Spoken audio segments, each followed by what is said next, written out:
बिस्मिल्लाहिर्रहमानिर्रहीम, अस्सलाम वालेकुम। आप देख रहे हैं हमारा YouTube channel the right analysis. मैं हूँ आपकी होस्ट हमारा नाज़रीन। पिछले जो वीलॉग था उसमें हमने बात की थी ग्रीन लॉकडाउन की लाहौर में। अब लाहौर आलूदा तरीन शहर है, नंबर 1 है, दूसरे नंबर पे मुल्तान है।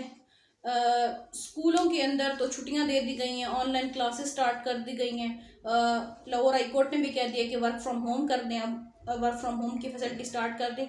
एकदम तो इसके असरात ज़ाहिर नहीं होंगे, ना एक साल में हमें असरात मिलेंगे, बल्कि 5 से 10 सालों में इसके असरात हमें मिलना शुरू होंगे। क्या अब स्मोक में कुछ कमी आना शुरू हुई है कि नहीं, इस पर इसके बाद लाहौर में ग्रीन लॉकडाउन की वजह से ट्रकों और बसों के जो दाखिले पर भी जो पाबंदी लगा दी गई है। और स्मोक एक जहर कातिल है, एक इसकी वजह से लोग मर रहे हैं, लोग बीमारियों का शिकार हो रहे हैं। हुकूमत इस पर बिल्कुल खामोश बनी हुई है, खामोश तमाशाई। पाबंदियों पे पाबंदियाँ लगनी है, इसके अलावा कुछ नहीं हो रहा।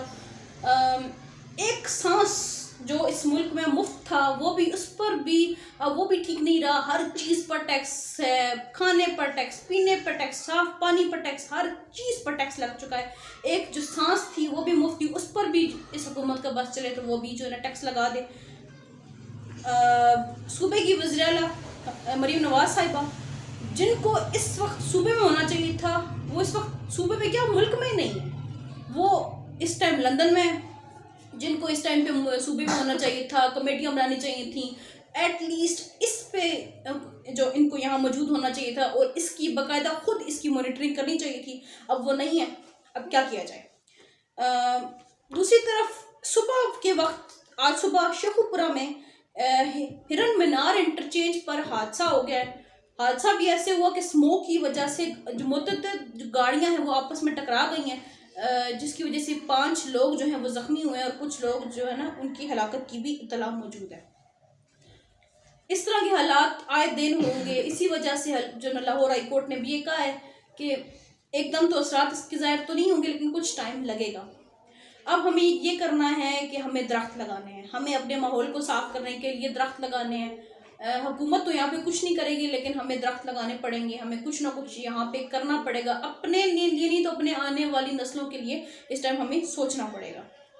दूसरी तरफ जी, अमेरिका में चल रहे थे सदारती इंतखाबात और डोनाल्ड ट्रंप जीत चुके हैं कमला हैरिस से।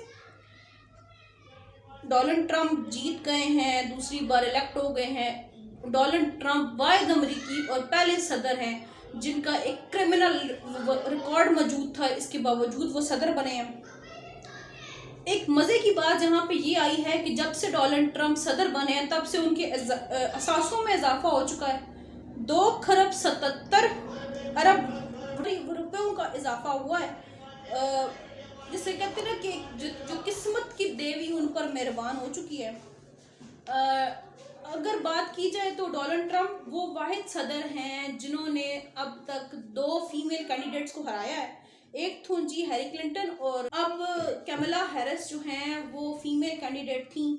तो वो इस वजह से नहीं हारी कि वो फीमेल थी, वो इस वजह से हारी हैं कि उन्होंने जो कुछ ऐसे स्टेप्स नहीं लिए इन्फ्लेशन के हवाले से, इमिग्रेशन के हवाले से, वो कुछ वो चैलेंजेस थे जिसको वो पूरा नहीं कर सकी और जिसकी वजह से वो नहीं बनी।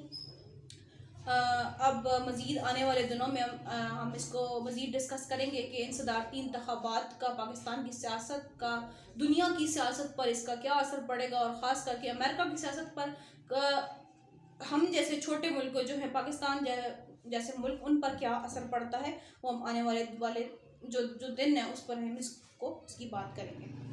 बजट आता होता था, पहले हम सुनते थे कि मई में बजट आता था, लोगों पर जो टैक्स लगते थे, अशिया फ़रोख्त महंगी होती थी और चीज़ों पर टैक्स लगते थे। अब अवाम इस कदर आदी हो चुकी है कि हर महीने टैक्स लगता है, हर महीने टैक्सों में पर इजाफा होता है। बजट में जो ना तरमीम कर करके इन लोगों ने तबाही मचाई हुई है। वज़ीर ख़जाना मोहम्मद औरंगज़ेब साहब कहते हैं कि हुकूमत की दानिशमंदाना पॉलिसियों के बाइस पाकिस्तान में माशी इस्तेकाम जो है अपनी राह पर गामजन है, और जो पाकिस्तान की मईशत है वो दुरुस्त सिमत में इस टाइम पे जो चल रही है। दूसरी तरफ IMF का मिशन है, उसने भी पाकिस्तान में आना है 11 नवंबर को। इसके बाद फैसला होगा कि क्या आया वो दुरुस्त राह पर गामजन है या नहीं। और दूसरी तरफ मईशत तो आपकी उनके मुताबिक, हुकूमत के मुताबिक दुरुस्त सिमत में गामजन है, तो क्या आम आवाम इसका फैसला कर सकती है कि दुरुस्त सिमत में गामजन है भी या नहीं? मुझे तो नहीं लग रहा कि दुरुस्त सिमत में गामजन है। इस टाइम पे जो मुर्गी का रेट चल रहा है पाकिस्तान के अंदर, वो तकरीबन 700-800 के वो लगभग चल रहा है। अशिया खुरनोश हैं जहाँ पे उनकी कीमतें थी अब भी वहीं पर हैं, जहाँ पे बिल्कुल जो चीज़ें चल रही थी वो वहीं पर हैं। हमें तो असरात नहीं नज़र आ रहे। अगर हुकूमत, पाकिस्तान एक रेंटियल स्टेट है जिसकी इंडस्ट्री अपनी तो बहुत है ही नहीं, जो है वो भी कमज़ोर, वो भी बंद, वो भी अपने जिनकी जो कंपनियां चलाती थी यहाँ पे इंडस्ट्रीज अपनी, उन्होंने भी अपनी इंडस्ट्रीज पाकिस्तान के अंदर बंद कर दी हैं। ऐसी क्या मजबूरियां पड़ गई थी हुकूमत को कि अब अपने इदारे बेचने पे आ गए। रेंटल स्टेट है, कभी लीज पे दे जाती है, कभी अपने इदारे लीज पे दे देती है, कभी अपने इदारे जो है वो जो किसी को भी बेच देती है। उन्हें पौने दम क्या हमारा पाकिस्तान अब जो है कबाड़ बन चुका है। पिछले दिनों ये खबर आई थी कि हुकूमत पंजाब कह रही है कि हम अपनी एयरलाइन बनाएंगे। अपनी एयरलाइन तो बनाएंगे, लेकिन जो हमारी पीआई है उसको तो हमने तबाह कर दिया।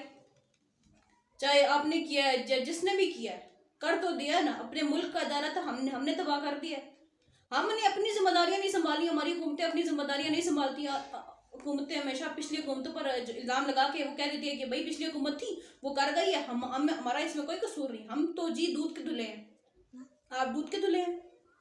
अवाम फैसला करेगी कि आप दूध के धुले हैं भी या नहीं है। पीआईए जो है उसके लिए ईमेल की है एक गैर मुल्की जो ग्रुप है, अन्यहांग ग्रुप, उसने वजीर निजकारी को और जो वजीर हवाबाजी है उसको ईमेल की है कि हम पीआईए खरीदना चाहते हैं। जो पीआईए का जो वाजिबुल अदा कर्ज है उसको भी हम अदा करेंगे और 1.25 खरब रुपए में हम इसको खरीदेंगे। अब देखते हैं कि कौन खरीदता है इस पाकिस्तान के इन इदारों को और कौन चला पाता है बेहतर, क्योंकि हमारी हुकूमतें तो इस काबिल नहीं रही हैं।